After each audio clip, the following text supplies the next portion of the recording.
దేన్ని మన విశ్వాసం అని అనుకోవాలి? దేన్ని విశ్వాసంగా మనం భావించాల్సిన అవసరం ఉంది?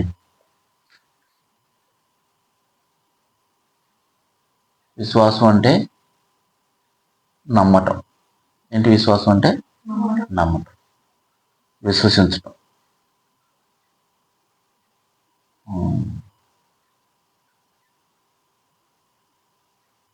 హెబ్రీ పత్రికలో ఒక మాట అన్నాడు, 11వ అధ్యాయం 1వ వచనంలో విశ్వాసం యొక్క నిర్వచనాన్ని అక్కడ తెలియజేశాడు.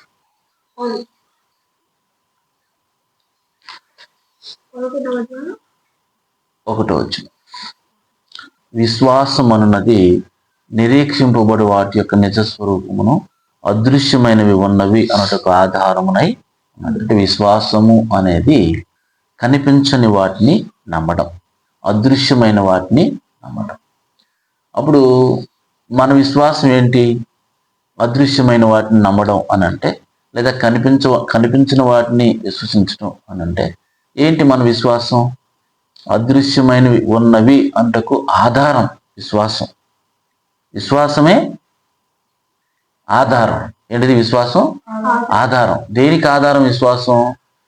అదృశ్యమైనవి ఉన్నవి అనడానికి ఆధారం అది. ఇప్పుడు ఏంటి అదృశ్యమైనవి? మనం విశ్వసించే ఏంటి? దేవుడు అదృశ్య లక్షణాలు కలిగిన వాడే కదా, మనం విశ్వసిస్తున్నాం. ఉన్నాడని నమ్ముతున్నామా? నమ్ముతున్నాం. దేవుని గురించిన విషయాలను విశ్వసిస్తున్నామా? దేవుడు చెప్పిన మాటలు నమ్ముతున్నామా? దేవుడు ఉన్నాడని నమ్ముతున్నామా? నమ్ముతున్నాం. అదే విశ్వాసం. యేసుక్రీస్తు, పరలోకం, నిత్యజీవం, తీర్పు, ఏంటి ఇవన్నీ కూడా అదృశ్యమైనవే. అవి మనకు కనిపించినాయా? మనం చూసామా? మనం చూడలేదు కదా. దేవుడిని ఎప్పుడైనా చూసారా? చూడలేదుగా. ఎప్పుడైనా మాట్లాడలేదు. ప్రత్యక్షంగా ఎప్పుడు మాట్లాడాల. వాక్యం చదవటం వల్ల దేవుడి గురించి, దేవుడు మనతో మాట్లాడుతున్నాడని విశ్వసిస్తూ మనం విశ్వాసాన్ని కొనసాగిస్తున్నాం.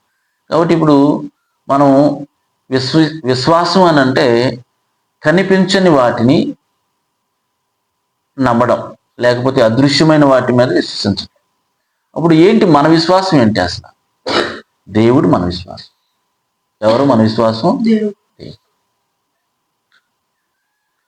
ఇప్పుడు దేవుడు మన విశ్వాసం అని అంటే, యేసుక్రీస్తు మన విశ్వాసం అని అంటే, పరలోకం వెళ్ళాలనేటువంటిది నిరీక్షణ మన విశ్వాసం అని అంటే, అలా నమ్మినప్పుడు, అలా విశ్వసించినప్పుడు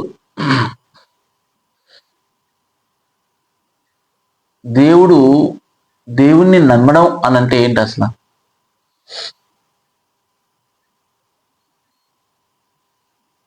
దేవుణ్ణి నమ్మడం అంటే, దేవుణ్ణి విశ్వసించడం అంటే, ఉన్నాడు అని విశ్వసిస్తున్నాం, పరిశుద్ధుడు అని విశ్వసిస్తున్నాం, నీతిమంతుడు అని విశ్వసిస్తున్నాం, ఆయన ఏదైనా చేయగలడు అని, సర్వశక్తిమంతుడు అని విశ్వసిస్తున్నాం కదా.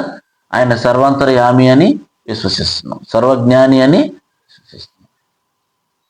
అప్పుడు అలా దేవుణ్ణి నమ్మినప్పుడు మన విశ్వాసం అలాగే కొనసాగవలసిన అవసరత ఉంది. దేవుడు సర్వశక్తిమంతుడు అని నేను నమ్మినప్పుడు, దానికి అలా నమ్మినట్లుగానే నా క్రియలు ఉండాల్సిన అవసరం. అది విశ్వాసి జీవన విధానం. ఒక విశ్వాసి యొక్క జీవన విధానం ఏంటంటే, మన దేశ జీవన విధానం వేరుగా ఉంటుంది, అమెరికా వాళ్ళ జీవన విధానం వేరుగా ఉంటుంది. వాళ్ళ బట్టలు, వాళ్ళ ఆహారం, వాళ్ళ సంస్కృతి, వాళ్ళ ఉద్యోగాలు, వాళ్ళ వ్యాపారాలు, లేకపోతే వాళ్ళకి సంబంధించిన అక్కడ వాళ్ళ భాష, వాళ్ళ వేషధారణ, వాళ్ళ రోడ్లు, లేకపోతే ఇంకా ఏవేవో, ఇవన్నీ కూడా వాళ్ళ జీవన విధానం, జీవన శైలి కొన్ని ఉంటుంది. అది వేరుగా ఉంటుంది. మన దేశ జీవన శైలి వేరుగా ఉంటుంది. విశ్వాసి జీవన శైలి ఇలా ఉంటుంది అనమాట. ఏంటి విశ్వాసి యొక్క జీవన విధానం అని అంటే, దేవుణ్ణి నమ్ముతాడు, యేసుక్రీస్తునందు విశ్వాసం ఉంచుతాడు, పరిశుద్ధాత్మను విశ్వసిస్తాడు, పరలోకాన్ని విశ్వసిస్తాడు, తీర్పు ఉందని విశ్వసిస్తాడు. వీటి పట్ల నిరీక్షణ కలిగి తన విశ్వాసాన్ని కొనసాగిస్తాడు. ఇది విశ్వాసి చేసేటువంటి పని. ఒక విశ్వాసిగా దేవుని యందు. అప్పుడు దేవుని నమ్ముతున్నాం కాబట్టి దేవుడు ఏమై ఉన్నాడో దాన్ని నమ్ముతున్నాం, అంటే దాన్ని జరిగిస్తాము అని, దాని ప్రకారం కొనసాగుతాము అని, దాని ప్రకారం మన క్రియలను కొనసాగించుకుంటాము. దేవుడు ఎలాంటి వాడు? ఆయన స్వభావం నందు ఏమైనా మార్చుకుంటాడా? పరిస్థితులను బట్టి స్వభావాన్ని మార్చుకుంటాడా? అవసరతలను బట్టి స్వభావాన్ని మార్చుకుంటాడా దేవుడు? దేవుడు తన స్వభావాన్ని ఎన్నటికీ మార్చుకునేవాడు కాదు. ఆయన స్వభావం మారదు. ఆయన నీతిమంతుడు, ఎన్నటికీ నీతిగానే ఉంటాడు. ఆయన మాటలలో ఆయన న్యాయము తప్పడు. ఆయన ఆలోచనలలో ఆయన పాపము చెయ్యడు. అది దేవుడు అంటే. అలా దేవుణ్ణి మనం విశ్వసించాలి. అలా విశ్వసించినప్పుడు మన విశ్వాసాన్ని కొనసాగించాలి. అలా విశ్వసించినప్పుడు మన విశ్వాసం ఏంటి అని మనం ఒక ఆలోచన చేస్తే, నా దేవుడు నా విశ్వాసం, నా ప్రభువు నా విశ్వాసం, పరిశుద్ధాత్ముడు నా విశ్వాసం, నిత్యజీవం నా నమ్మకం, నా విశ్వాసం, తీర్పు ఉంది అది నాకు విశ్వాసం. అది అలా ఆలోచన. ఇప్పుడు ఈ విశ్వాసాన్ని మనం కొనసాగించేటప్పుడు విశ్వాసాన్ని కోల్పోయే ప్రమాదం ఉందా లేదా? విశ్వాసాన్ని కోల్పోయే ప్రమాదం.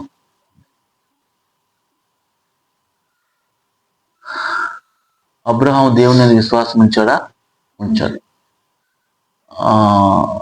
ఇస్సాకు దేవుని మీద విశ్వాసం ఉంచాడా? ఉంచాడు.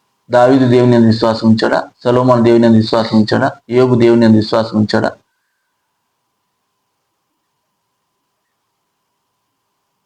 సంసోను దేవుని మీద విశ్వాసం ఉంచాడా? వీళ్ళందరూ ఏం చేశారు? దేవుని మీద విశ్వాసము ఉంచి జీవించారు.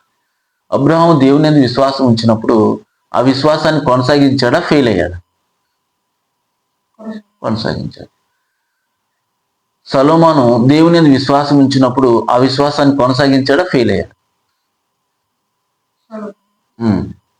ఫెయిల్ అయ్యాడు.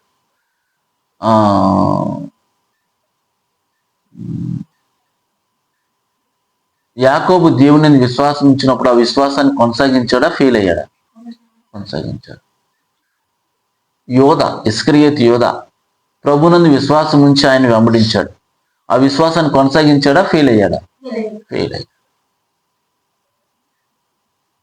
అప్పుడు విశ్వాసం నందు భూమి మీద స్థిరపరచబడాలి అంటే బలంగా కొనసాగాలి, స్థిరంగా కొనసాగాలి.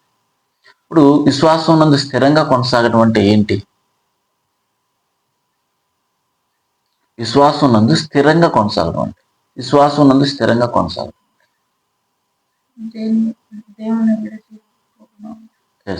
దేవుని విడిచిపెట్టకుండా కొనసాగడం. ఎన్ని విషయాల్లో దేవుని విడిచిపెట్టకుండా కొనసాగడం? అన్ని విషయాల్లో. ఏ పరిస్థితుల్లో దేవుని విడిచిపెట్టకుండా కొనసాగడం? క్లిష్ట పరిస్థితుల్లో. సంతోషంగా, ఆనందంగా, హ్యాపీగా ఉన్నప్పుడు ఎవరైనా దేవుని దగ్గరికి వెళ్తారు. మరణకరమైన పరిస్థితులు వచ్చినప్పుడు, భోజనం లేనప్పుడు, తినడానికి ఆహారం లేనప్పుడు, మంచి బట్టలు దొరకనప్పుడు, కట్టిక పేదరికం అనుభవించాల్సి వచ్చినప్పుడు, దరిద్రత అనుభవించాల్సి వచ్చినప్పుడు, రోగిష్ఠులమయ్యుండి ఎవరు ఆదరించకుండా, వదిలివేసి, పట్టించుకోకుండా, ఎవరైనా చూసినప్పుడు మనల్ని అసహించుకుంటూ ఉన్నప్పుడు ఏం చేయగలగాలి? అప్పుడు విశ్వాసాన్ని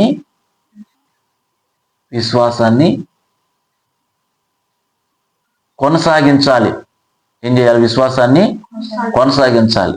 అది విశ్వాసం క్లిష్ట పరిస్థితుల్లో కొనసాగించడము అనేటువంటిది జరిగినప్పుడు మనం ఎలా ఉన్నాము? విశ్వాసం నందు స్థిరంగా ఉన్నాము. అపోస్తలుడైన పౌలు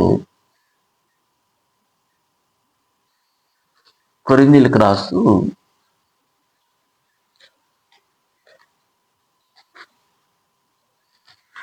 15వ అధ్యాయం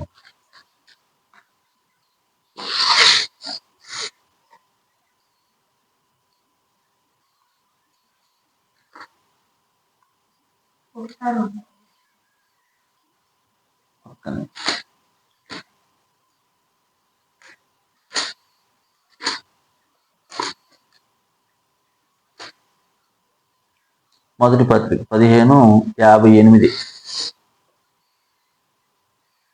15:58 మొదటి పత్రిక.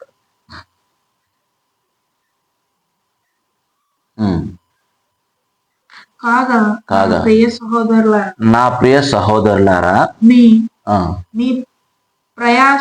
మీ ప్రయాసము ప్రభువునందు వ్యర్థము కాదని ఎరిగి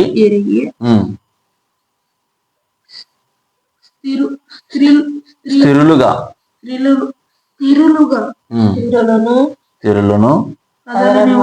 కదలని వారును ప్రభు కార్యాభివృద్ధి యందు ఎప్పటికీ ఆసక్తులనై మీ ప్రయాసము ప్రభువునందు వ్యర్థము కాదు. మీ ప్రయాసము ప్రభువునందు వ్యర్థము కాదు. ఫస్ట్ మనకు అర్థం కావాల్సిన విషయం అది అర్థం అయితే అప్పుడు మనం మన విశ్వాసాన్ని ఎలా కొనసాగిస్తాం? విశ్వాసం అంటే నమ్మకం ఉంచడం. అప్పుడు ఇంకా విశ్వాసం అంటే ఏంటి అసలు? అలా అదృశ్యమైన వాటి మీద నమ్మకం ఉంచడం అంటే ఏంటి? అదృశ్యమైనవి దేవుడు, యేసుక్రీస్తు వారు, నిత్య జీవం, తీర్పు, ఇవన్నీ అదృశ్యమైనవి. అప్పుడు దేవుణ్ణి నమ్మడం అంటే ఏంటి అసలు? దేవుణ్ణి నమ్ముతున్నాం అంటే దేవుని యొక్క శక్తి మీద ఆధారపడటం, దేవుని లక్షణాలను అనుసరించడం, దేవుని లాగా జీవించటం అంటే దేవుణ్ణి నమ్మటం అంటే. అర్థమైంది? దేవుని మీద ఆధారపడతాడు దేవుని నమ్మినది. ఎందుకు ఆధారపడతాడంటే దేవుడు సర్వశక్తిమంతుడు, ఏదైనా చేయగలడు, ఆయనకు అసాధ్యమైనది ఏది లేదు. కాబట్టి దేవుని మీద ఆధారపడతాడు. ఓకే, అప్పుడు మీ ప్రయాసము అంటే మీరు విశ్వాసం ఉంచిన తర్వాత కష్టాలు వచ్చినాయి, శ్రమలు వచ్చినాయి, బాధలు వచ్చినాయి, ఇబ్బందులు వచ్చినాయి, వీటన్నిటిలో మీరు వీటిని ఫేస్ చేసిన విశ్వాసాన్ని కొనసాగించాల్సి వస్తుంది. అప్పుడు లోకంలో పెద్ద బెనిఫిట్స్ ఏమి మీకు ఉండవు. లోకంలో బెనిఫిట్స్ ఉంటాయా? ఉండవు. మీరు దేవుని మీద విశ్వాసం ఉంచడం వలన మీకు ఆరోగ్యం కోల్పోయే ప్రమాదం ఉంది. దేవుని మీద విశ్వాసం ఉంచడం వలన ఎవరైనా మనల్ని తిట్టి అవమానించే అవకాశం ఉంది. దేవుని మీద విశ్వాసం ఉంచడం వలన మనల్ని గాయపరిచి బాధ పెట్టే అవకాశం ఉంది. దేవుని విశ్వాసం ఉంచి దేవుని వెంబడించడం వలన మనల్ని కొట్టే అవకాశం ఉంది. ఉందా? ఎవరైనా అవకాశం ఉంది కదా. అప్పుడు మన విశ్వాసాన్ని కొనసాగించాలంటే ప్రయాసపడాల్సిన అవసరం ఉందా? సింపుల్గా అవుతుందా? ప్రయాసపడితే విశ్వాసం కొనసాగిస్తామా? సింపుల్గా అయిద్దా? ప్రయాసపడాలి. ఎంత ప్రయాసపడాలి? చాలా ప్రయాసపడాలి. ఎంత ప్రయాసపడాలి? చాలా అంటే అవసరమైతే చనిపోయేంతగా ప్రయాసపడాలి. ఎంత ప్రయాసపడాలి? చనిపోయేంతగా ప్రయాసపడాలి. ఒకవేళ మన విశ్వాసాన్ని వదులుకోకపోతే చంపేస్తామన్నారు. మరి బ్రతుకుదామా? విశ్వాసాన్ని వదిలేసుకుందాం. విశ్వాసాన్ని కాపాడుకుందామా? బ్రతుకుదామా? అర్థమవుతుందా? ఎవరైనా విశ్వాసాన్ని వదిలివేయకపోతే చంపేస్తాము అన్నారనుకోండి. విశ్వాసాన్ని కాపాడుకుందామా బ్రతుకుదామా? చనిపోదామా లేకపోతే విశ్వాసాన్ని వదిలివేసుకుందామా? ప్రశ్న బాగాలేదేమో కదా. అంతేనా? ఎవరైనా విశ్వాసం కొనసాగిస్తే బ్రతికిస్తాం అన్నారు. ఉదాహరణకి ఆదిమ సంఘం ఉంది. ఆదిమ సంఘం క్రీస్తుని ఒప్పుకోవటం వల్ల నీరో చక్రవర్తి, హెచ్బిషన్ కానీ రోమ చక్రవర్తులు చాలా మంది వారిని హింసించారు, కొట్టారు, చంపేశారు. మీరు క్రీస్తును మాకు తెలియదనో ఆయన మేము విశ్వాసం ఉంచటం లేదనో చెప్పి కైసరు ఉన్నాడు, కైసరు చక్రవర్తిని కైసరు అంటారు. ఆ కైసరు ముద్రలు మీరు నొస్టును వేసుకుంటే మేము మిమ్మల్ని వదిలిపెట్టేస్తాం. ఇక మిమ్మల్ని ఎవ్వరు బాధ పెట్టరు, చీమ కూడా మీకు హాని చేయదు. ఒకవేళ మీరు క్రీస్తే మాకు కావాలనుకుంటే మీకు చిత్రహింసలు తప్పవు అని అన్నాడు. చాలా మందిని చంపేస్తామని బెదిరించారు, చంపేశారు. అప్పుడు ఆదిమ సంఘం ప్రాణాలు వదిలేసింది, కానీ ఏం చేయలేదు, వాళ్ళ విశ్వాసాన్ని వదిలిపెట్టలేదు. ఈరోజు నిజంగా అంత విశ్వాసం మనకుందా? అంత విశ్వాసం ఈరోజు మనకుందా? ప్రాణాలు వదిలేసి అంత విశ్వాసం మనకుందా? కొడితే తిడితే, కనీసం కొడితే తిడితేనైనా ఎదురు తిరగకుండా మౌనంగా ఉండే అంత విశ్వాసం ఉందా? అది విశ్వాసం అంటే ఊరక ప్రార్థనకి వెళ్ళడం, బైబిల్ తీసుకోవటం, హాయ్ అంటే హాయ్ అనుకోవటం, ఏదో వందనాలు చెప్పుకున్నంత మాత్రంతో విశ్వాసం పరిపూర్ణము కాదు. విశ్వాసం అంటే దేవుణ్ణి నమ్మడం అని అంటే దేవుడు ఏమై ఉన్నాడో అది నమ్మడం అని అంటే దాన్ని నమ్మినట్లుగా జీవించడం. చాలా మంది నమ్మకము వేరుగా ఉంటుంది, జీవించడము వేరుగా ఉంటుంది. ఇప్పుడు నమ్మడం వేరు, జీవితం వేరైతే మనకి పరలోకం వచ్చిద్దా? రాదు. నమ్మిన దాన్ని జీవించిన వ్యక్తికి పరలోకం వస్తుంది. అందుకన్నాడు, మీ ప్రయాసము వ్యర్థము కాదు అన్న విషయం ముందు మీరు అర్థం చేసుకొని ప్రభువునందు స్థిరులై ఉండండి. ఏమై ఉండాలి? ప్రభువునందు. కొరింథీయులకు రాసిన పత్రికలో మరొక మాట ఏమంటాడంటే, అసలు మీరు విశ్వాసులై ఉన్నారో కాదో మిమ్మల్ని మీరు పరీక్షించుకోండి అంటాడు. చాలా సందర్భాల్లో నిజంగా ఆ పరీక్ష మనం కలిగి ఉన్నాం. పరీక్ష అనేది మనం పెట్టుకోం. మనం విశ్వాసమైన విషయాల్లో పరీక్ష ఎందుకు పెట్టుకుంటాం? బుక్స్ విషయంలో పరీక్ష పెట్టుకుంటాం, లేకపోతే ఏదన్నా ఒకటి తయారు చేస్తుంటే చెక్ చేసుకుంటాం, లేకపోతే ఉద్యోగం విషయంలో పరీక్షలు పెట్టుకుంటాం. ఇలాగ మనం చేసుకుంటాం. కానీ మన విశ్వాసం విషయంలో పరీక్షలు పెట్టుకుంటామా? పెట్టుకోం. పరీక్షించుకోమని అపోస్తలుడు రోజు చెప్పాడు. ఎందుకంటే విశ్వాసము శ్రేష్టమైనది, అమూల్యమైనది, ఉన్నతమైనది విశ్వాసం. ఈ విశ్వాసము నిత్య జీవానికి బాటలు వేస్తుంది. ఈ విశ్వాసము దేవునికి మనకి సమాధానాన్ని ఇస్తుంది. ఈ విశ్వాసము మన పాపం నుంచి మనల్ని విడుదల చేస్తుంది. ఈ విశ్వాసము నిత్య జీవంలోనికి ప్రవేశింపజేస్తుంది. ప్రభు యొక్క రాజ్యంలో ప్రవేశింపచేస్తుంది ఈ విశ్వాసం. అందుకే విశ్వాసం నందు మనం ఏమై ఉండాలి? స్థిరంగా కొనసాగాలి. మనకు కష్టాలు వచ్చినాయని, బాధలు వచ్చినాయని, ఇబ్బందులు వచ్చినాయని విశ్వాసం నుంచి ఏం చేయకూడదు?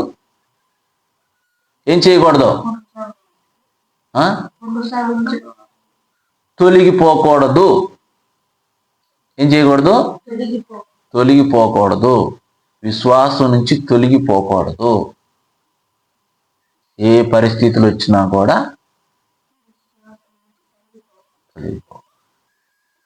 దేవుని నుంచి తొలగిపోకూడదు, యేసు ప్రభు నుంచి తొలగిపోకూడదు. కష్టాలు వచ్చినాయని, బాధలు వచ్చినాయని, ఇబ్బందులు వచ్చినాయని, అనారోగ్య సమస్యలు వచ్చినాయి. బైబిల్లో చెప్పండి, ఎన్ని శ్రమలు వచ్చినా తొలగిపోకుండా బలంగా నిలబడిన ఒక వ్యక్తి ఉన్నాడు. ఎవరు? యోబు. ఎన్ని శ్రమలు వచ్చినాయి ఆయనకి? చాలా శ్రమలు వచ్చినాయి. దేవుని వదిలిపెట్టాడా? ఈరోజు మనకు కొద్దిగా సంతోషం కలిగితే దేవుని వదిలిపెట్టేస్తాం, కష్టం కలిగితే దేవుని వదిలిపెట్టేస్తాం. కొన్ని మేలులు జరిగితే దేవుని వదిలిపెట్టేస్తాం. మేలు జరిగినా దేవుని వదిలిపెట్టేస్తాం, కష్టం వచ్చినా దేవుని వదిలిపెట్టేస్తాం. అంటే మన విశ్వాసం లోకంలో స్థిరంగా ఉందా లేనట్ట? మన మేలు జరిగినా మనం వదిలిపెట్టేసేసేయలేదండి, వదిలిపెట్టేస్తున్నాం అని. కొద్దిగా సంతోషం కలిగితే దేవుడు గుర్తుకొస్తున్నాడా? రాట్లా. ఊరక తండ్రి నాయన దేవుడు అనుకుంటాం. బాగా కష్టం వస్తే దేవుడు గుర్తుకొస్తున్నాడా? అన్ని మైనస్లు అవుతున్నాయి విశ్వాస సంబంధమైన జీవితానికి. అందుకే సంతోషం కలిగినా దానికి కారణం దేవుడు అని ఫస్ట్ ప్రిఫరెన్స్ ఎవరికి ఇవ్వాలి? మనం దేవునికి ఇవ్వాలి. కష్టాలు వచ్చి, బాధలు వచ్చి, శ్రమలు వచ్చినా సమస్తము చేయగలిగిన వాడు, ఏదైనా చేయగలిగిన వాడు దేవుడు. కాబట్టి ఎవరి మీద ఆధారపడాలి? దేవుని మీదే. ఈ విధంగా మన విశ్వాసాన్ని ఏం చేయాలి? మనం స్థిరంగా కొనసాగించాలి. స్థిరంగా. అందుకన్నాడు, ప్రభువునందు మీ ప్రయాసం వ్యర్థము కాదని ఎరిగి మీరు స్థిరులను కదలని వారినై ఉండాలి. ఎలాంటి వారై ఉండాలంట? స్థిరంగా ఉండాలి. స్థిరంగా ఉండాలి, కదల్చబడకూడదు. కొంతమంది ఏం చేస్తారు? మనల్ని రెచ్చగొడతారు, పాపం చేసేటట్లుగా రెచ్చగొడతారు. యేసుక్రీస్తు వారు ఈ భూమి మీదకి వచ్చి 33.5 సంవత్సరాలు ఆయన మంచి వయసులో, యవ్వన వయసులో బ్రతికి ఎక్కడన్నా పాపం చేశాడా? ప్రభు అంటాడు, నాలో పాపం ఉన్నదని మీలో ఎవడు నిరూపించగలడు? యేసు ప్రభువులో ఏం లేదు. పాపం ఎక్కడెక్కడ పాపం ఉండే అవకాశం ఉంది? ఆలోచనలో పాపం ఉండే అవకాశం ఉందా? నిర్ణయాల్లో పాపం ఉండే అవకాశం ఉందా? చేసే పనుల్లో పాపం ఉండే అవకాశం ఉందా? మన భావోద్వేగాల్లో పాపం ఉండే అవకాశం ఉందా? అంటే ఇన్ని విషయాల్లో కూడా యేసుక్రీస్తు వారు ఏం చేయలేదు. ఆయన పాపం చేయలేదు. కనీసం ఆలోచనల్లో కూడా ఆయన పాపము చేయలేదు. ఒక పని చేసేటప్పుడు కూడా, ఒక దొంగతనం కానీ, ఒక వ్యసనపూరితంగా కానీ, ఒక స్వార్థంగా కానీ ఒక పని కూడా ఆయన చేయలేదు. అది విశ్వాసం కలిగి బ్రతకటం అంటే. అలా విశ్వసించాలి ప్రభుని. అలా విశ్వసించిన మాత్రాన సరిపోదు. మళ్ళా ఏం చేయాలి? ఆ విశ్వాసాన్ని స్థిరంగా కొనసాగించాలి.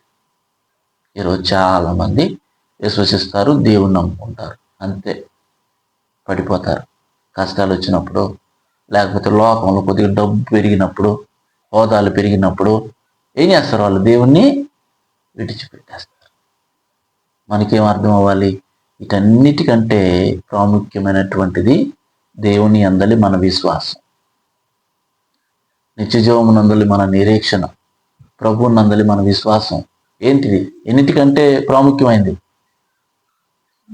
అన్నిటికంటే. ఆరోగ్యం కంటే ప్రాముఖ్యమైందా? ఆరోగ్యం ప్రాముఖ్యమైందా? దేవుడు ప్రాముఖ్యం? ఉద్యోగం ప్రాముఖ్యమా? దేవుడు ప్రాముఖ్యం? డబ్బు ప్రాముఖ్యమా? దేవుడు ప్రాముఖ్యం?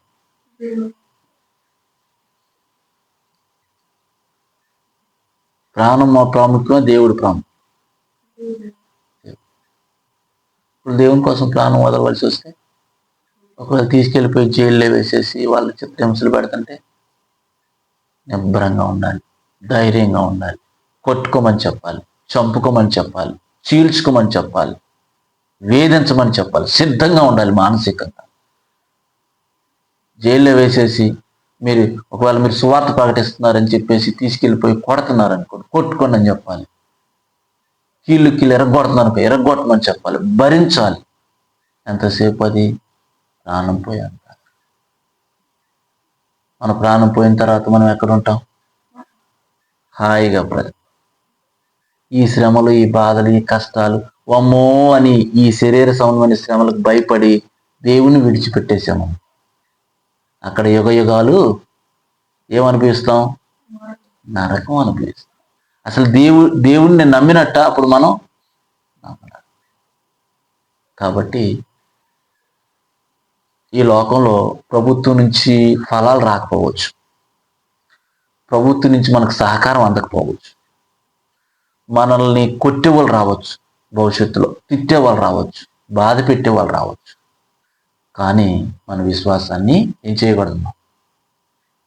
మన విశ్వాసాన్ని ప్రాణం పోయినా సరే ఏం చేయకూడదు? దేవుని యందు విశ్వాసాన్ని విడిచిపెట్టాలి. చంపుకోమని చెప్పాలి, కొట్టుకోమని చెప్పాలి, ఈడ్చుకొని తీసుకెళ్ళిపోమని చెప్పాలి, స్టేషన్లో లాకప్ డెత్ చేస్తారు, చేసుకోమని చెప్పాలి. అంతే. ఎందుకు అంటే మనము ఈ లోకంలో ఎంతకాలం జీవిస్తాం? వాళ్ళు చంపినా కొంతకాలమే, చంపకపోయినా కొంతకాలం. అందుకే మనం ఎక్కువగా ఏం చేయకూడదంటే ఈ లోకాన్ని ప్రేమించకూడదు. ఏం చేయకూడదు? ఎక్కువ ఈ లోకాన్ని ప్రేమిస్తే మనం దేవుణ్ణి వదిలివేస్తాం. ఈ లోకాన్ని ప్రేమిస్తే దేవుణ్ణి వదిలేస్తాం. అంతే. ఈ లోకాన్ని మనం ప్రేమించకపోతే దేవుణ్ణి వదిలివేయం. మనం దేవుణ్ణి ప్రేమిస్తే దేవుణ్ణి వదిలి కదా. ఇప్పుడు మనం ప్రేమించాం, నువ్వు నీ తమ్ముడిని ప్రేమించావు, తను లేకుండా ఒక నెల రోజులు ఉండాలంటే ఉంటావా? ఉండలేవు. మీ అన్నని ప్రేమించావు, మీ అన్న లేకుండా నువ్వు ఒక 10 రోజులు 20 రోజులు ఉండాలంటే ఉంటావా? ఉండలేవుగా. వెంటనే కలుసుకోవాలనిపిస్తుంది. నువ్వు ఒక్కరోజు నువ్వు అటు వెళ్ళి ఇటు వచ్చేసరికి తమ్ముడు ఆడున్నాడు అని అడుగుతున్నావు. ఎందుకని? తమ్ముడు అంటే ప్రేమ కాబట్టి. నీకు తెలియకుండానే నీకు ఎంతో ప్రేమ ఉంది తమ్ముడు అంటే, నీకు తెలియకుండానే నీకు ఎంతో ప్రేమ ఉంది మీ అన్న అంటే. అలాగే ఒక్క క్షణం వదిలిపెట్టకుండా దేవునితో మనం ఉండేటట్లుగా దేవుణ్ణి ప్రేమించడం మనం కలిగి ఉండాలి. దేవుణ్ణి ప్రేమిస్తే దేవుడు దేవుడు దేవుడు దేవుడు దేవుడు దేవుడు దేవుని వాక్యం, దేవుడు ప్రార్థన, దేవుడు నాకు ప్రతిదానికి దేవుడు ఆలోచిస్తాడు. ప్రతి చిన్న పని చేయాలన్నా దేవుడు ఫస్ట్ అనుకుంటాం. ఎందుకు? దేవుడు అంటే ఇష్టము, ప్రేమ. ఒకవేళ లోకాన్ని ఎక్కువ ప్రేమిస్తే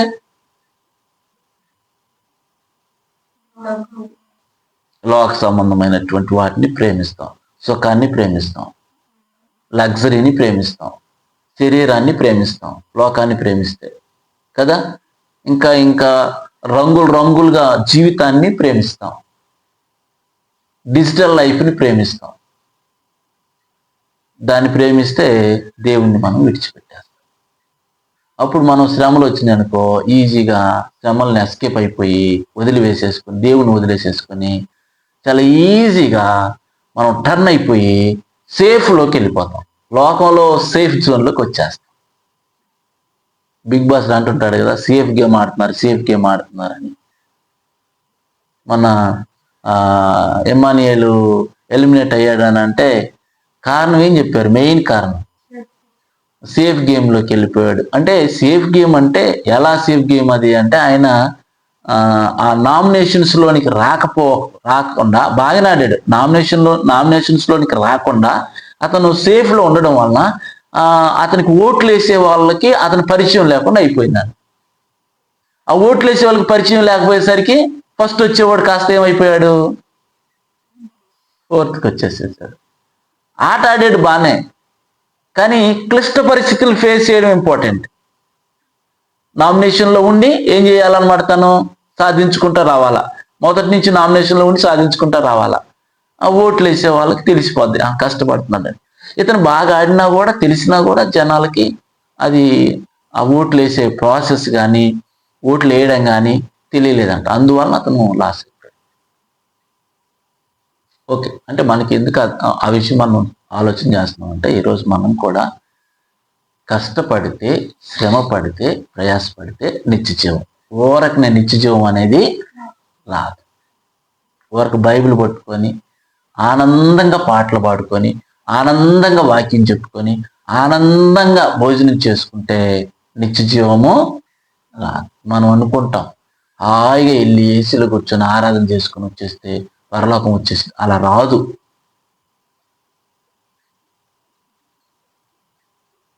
అవసరమును బట్టి నానా విధములైన శోధనల చేత మనం ఏం చేయబడాల్సిందంటే పరీక్షకు నిలబడాల్సిన అవసరం. మనకి నానా విధమైన శోధనలు ఏమి అవసరం? పరీక్ష మీ విశ్వాసములకు కలుగు పరీక్ష ఓర్పును పుట్టించునని ఎరిగి నానా విధమైన శోధనలో పడినప్పుడు మీరు మహానందమని ఎంచుకోండి. అంటే మనం శోధనలో పడాలి.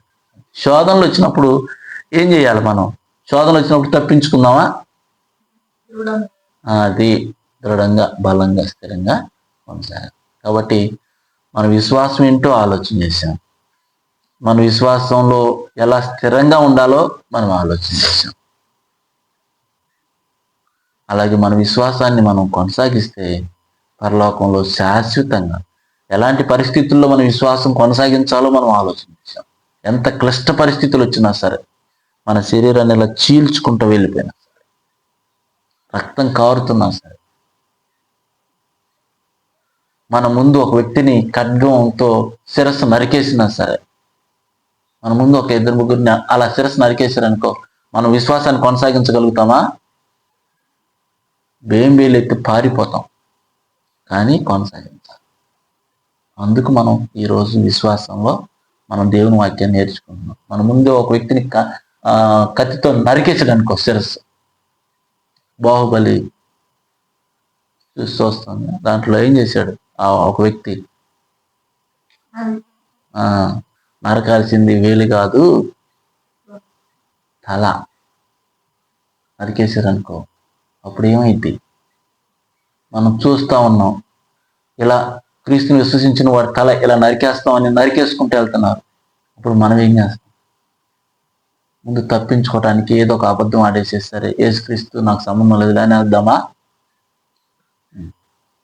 ధైర్యం కలిగి నిలబడాలి. అంటే మాటలతో అనుకున్నంత ఈజీ కాదమ్మా. ఇది ప్రాక్టికల్గా కొంచెం నమస్కారంగా బలంగా ఉండాలి. ఉంటేనే మనకి నిత్యజీవం అనేది పూల పానుపు కాదు. పరలోకం అనేది పూల పానుపు కాదు. మనం ఏదో హాయిగా హాయిగా చేసేసేది కాదు. దేవుడు మనకి ఆనందాన్ని, నెమ్మదిని ఈరోజు ఇచ్చాడు. మన పూర్వీకులు ఎలా బ్రతికారు? వాళ్ళు శక్తివంతంగా ప్రాణాలు అర్పించి బ్రతికారు. ఈరోజు మనం సేఫ్గా ఉన్నాం కాబట్టి మనం డేంజర్లో ఉన్నాం. జాగ్రత్త పడాలి, కష్టపడాలి, ఇంకా ప్రయాసపడాలి. సేఫ్ జోన్లో ఉంటే డేంజర్లో ఉన్నట్టే కాదా? సేఫ్ జోన్లో ఉంటే డేంజర్లో ఉన్నట్టే కాదా? ఉన్నట్టే. క్లిష్ట పరిస్థితుల్లో ఉంటే, నామినేషన్లో ఉంటే సేఫ్ జోన్లో ఉన్నట్టు. సేఫ్ జోన్లో ఉంటేనేమో డేంజర్లో ఉన్నట్టు, నామినేషన్లో ఉంటే సేఫ్ జోన్లో ఉన్నట్టు. అది నామినేషన్లో ఉండి ఫైట్ చేయాలి, కష్టపడాలి, నీతిగా ఉండి, న్యాయంగా ఉండి, పరిశుద్ధంగా ఉండి ఫైట్ చేయాలి. నీతిగా ఉండి ఫైట్ చేయాలి. మోసం చేసేసి బయటికి వెళ్ళి, అన్యాయంగా బయటికి వెళ్ళి, అది మనం అలా మన విశ్వాసాన్ని స్థిరపరచుకోవాలి, బలంగా కొనసాగించాలి. ఎన్ని కష్టాలు వచ్చినా, ఎన్ని ప్రాబ్లమ్స్ వచ్చినా, విశ్వాసాన్ని. అలాగే మనం చనిపోతాం ఒకరోజు. స్టెఫన్ చనిపోతే యేసుప్రభువు వారు పరలోకంలో లేచి నిలబడ్డాడు. స్టెఫన్ ఈ భూమి మీద స్టెఫన్ని చంపేశారు దేవుని వాక్యాన్ని బోధించినందుకు. యూదులు, అపోస్తలుడైన పౌలు కూడా సౌలుగా ఉన్నప్పుడు స్టెఫన్ను చంపించాడు అక్కడ కూర్చొని. ఈయన చనిపోంగల్నే పరలోకంలో యేసుప్రభువు వారు లేచి నిలబడ్డాడంట. ఈయన చనిపోంగల్నే ఆయన ఆత్మను ఆహ్వానించడానికి యేసుప్రభువు వారు, welcome my brother Stephen, welcome అని చెప్పేసి యేసుక్రీస్తు వారు వేవేల కోట్ల దేవదూతల మధ్య, ప్రపంచంలో ఉన్నటువంటి ప్రజలు, ఈ ప్రజలందరి మధ్యలో ఆయన స్టెఫన్ని వెల్కమ్ చెప్పి ఆహ్వానించేసాడట. ఎందుకు? నీతి కోసం, విశ్వాసం నందు స్థిరంగా ఉండి చనిపోయాడు కాబట్టి, చంపబడ్డాడు కాబట్టి. కొంతకాలం మనం జీవించేది, ఆ కొంతకాలంలో మనం దేవునికి మించి మనం సంతోషించాలి, ఆనందించాలి. దేవుడు మనకి ఇచ్చే వాటిని ఎంజాయ్ చేయాలి, తప్పేమి కాదు. మనం ఆనందంగా బ్రతకడానికి వీటన్నిటిని ఇచ్చాడు. కానీ ఒకవేళ దేవుని కొరకు ఏదైనా వదిలివేయవలసి వస్తే ఏం చేయాలి? దేన్నైనా సరే, ఏదైనా సరే, ఇల్లు, వాకిలి, ఆస్తులు, భూములు, అన్న, తమ్ముడు, అక్క, చెల్లి, బంధు, ఏదైనా సరే దేవుని కొరకు మాత్రమే, నీ స్వార్థం కోసం. అది మనం